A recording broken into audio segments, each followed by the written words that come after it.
Welcome back everybody to Keenan K TV. In today's video, I want to talk about why Robert Whittaker could defeat Israel the Last Stylebender Adesanya.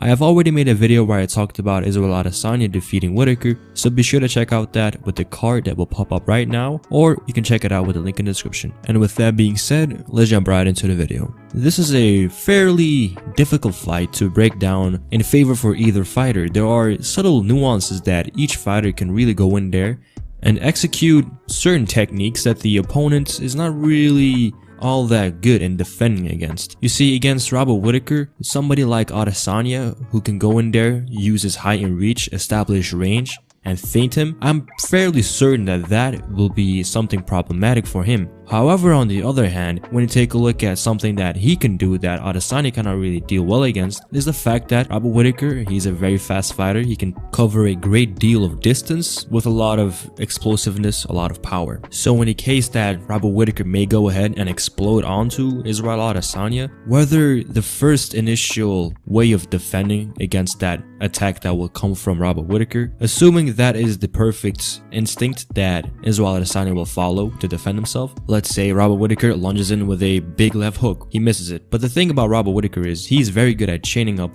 the combinations. And let's just assume that he can go in there and miss his left hook. That's no problem. He can still follow it up. And assuming that he can go in there and he can land the first initial left hook as he usually does when he's lunging in, the follow-up shots are going to be even more devastating. We have seen against Calvin Gastelum, who was a little bit shorter than Robert Whittaker, a little bit less rangier, and he was very successful in coming in, slipping to the outside, and then going in there and getting in range and getting off his own shots. Given the fact that Calvin Gastelum is a southpaw fighter, him slipping to the outside and taking the outside on Israel Adesanya is going to be something that will obviously happen against a southpaw versus orthodox fighter. So for Robert Whittaker, he's not necessarily going to have that certain advantage unless Adesanya will go in there and start switching stances. He's pretty good at switching stances. Whether that will be an advantage against Robert Whittaker or a disadvantage given a certain circumstances that he can put himself in, we will have to wait and see come fight night. But only I would really just have to assume, logically speaking, that as soon as Israel Adesanya may switch over to the southpaw stance,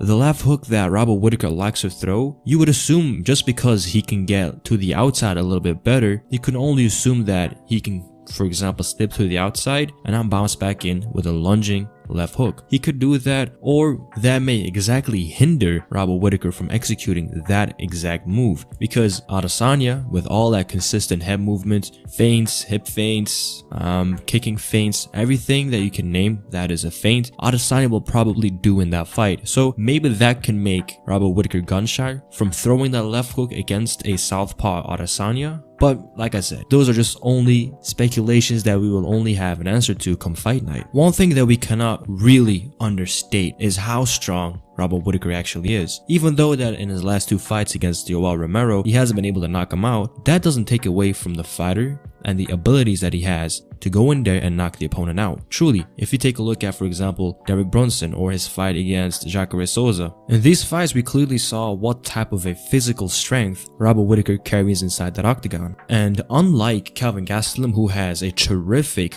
left hand straight, I truly don't believe that when you take a look at his other skill sets, his other tools, he doesn't really carry the same amount of power or consistency with those other attacks. Robert Whittaker, he does, and that makes him a very difficult fighter, especially if he can go in there and fight the way he always likes to fight. Whittaker can go in there and fight the distance fight against Adesanya. He may not be successful many times, but I do believe that he can have great openings in that matchup as well. He has shown that he can have great leg kicks, great teep kicks to the body, and these are all tools that he can use against Adesanya. Whereas if you take a look at Adesanya going in there against Calvin Gastelum, it was really just Calvin slipping to the outside or inside to go in there and land his left hand shot. And essentially, as soon as Calvin Gastelum got figured out by his left hand from Adesanya's side, it was virtually a wrap in success for Calvin Gastelum. Yes, he did have a lot more success later down in the fight, but as soon as Adesanya figured out his patterns, it was virtually something that he can go in there and control. But against Robert Whittaker, the arsenal that is present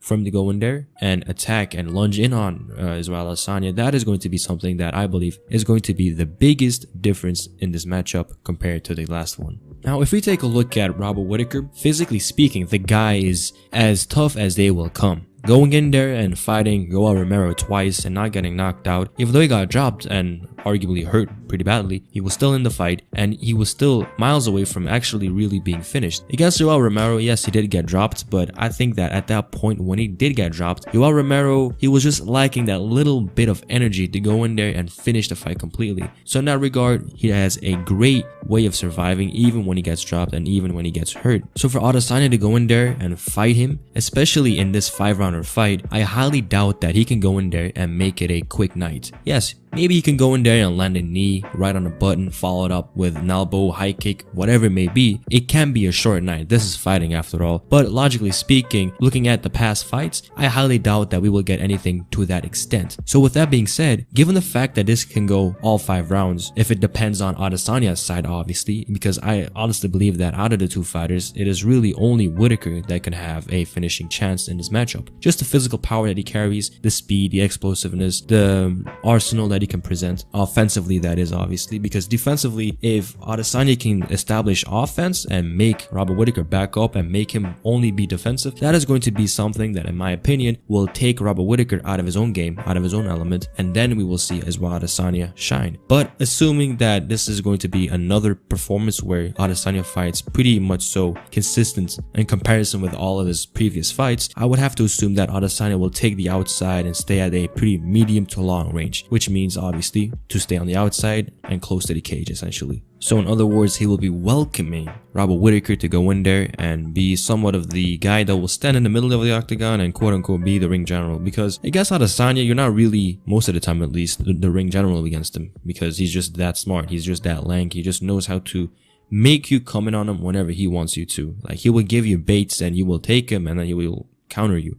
Pretty smart fighter. But that is exactly one thing that Robert Whittaker is also. He's also a very smart fighter. And what does really brain smarts have to do with this matchup? Well, obviously, if you take a look at Kelvin Gastelum versus Adesanya, you had offense versus defense, essentially. In this matchup, Robert Whittaker can do both of it. He cannot really go in there and fight on the front foot consistently. He doesn't really have to do that. He can explode into range whenever he wants to, because he's just that fast and he can cover the distance. So he doesn't need to be very persistent and consistent and always coming forward, always trying to get on to the outside, because that's something that Kelvin Gastelum had to do. Robert Whittaker doesn't have to do that. And that is something that is going to be a bigger puzzle for Adesanya to solve, because there are more tools.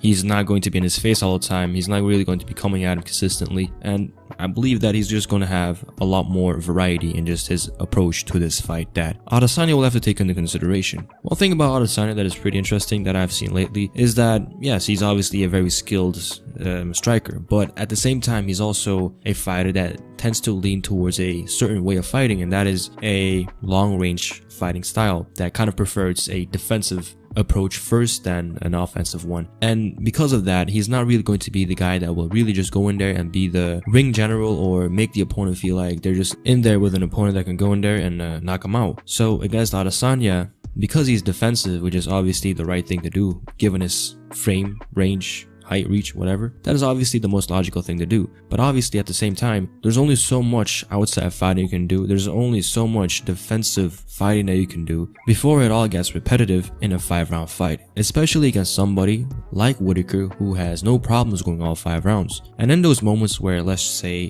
Robert Whittaker is able to figure out Adesanya, figure out that he tends to feint first and then attack and stay on the outside, or he tends to just stand parallel with his feet and then just move his head and then dodge to the outside, step away, get out of the danger zone. So given the fact that Whittaker is a pretty smart fighter, given the fact that he can go all 5 rounds, given the fact that he's a pretty fast and powerful fighter who is also very well rounded in MMA, this is obviously going to be a very tough fight for Adesanya. So in the end, I would have to say that looking at it objectively in the 5-round fight where Adesanya won't be really knocking out Whittaker, which is only my assumption, he can go in there and knock him out obviously, but I would have to assume and really expect Adesanya to not really knock him out, because he's not a really powerful puncher. We saw it against Anderson Silva. He was not able to really hurt Anderson Silva, knock him out, knock him down. Against Kelvin Gastelum, he really got him at a point where Kelvin Gastelum got really gassed out, and Kelvin really has about 2.5 rounds in him before he starts slowing down against a fighter, I should say, that is a pretty fast-paced and high-output fighter. In those matchups, he tends to slow it down like he did against Chris Weidman.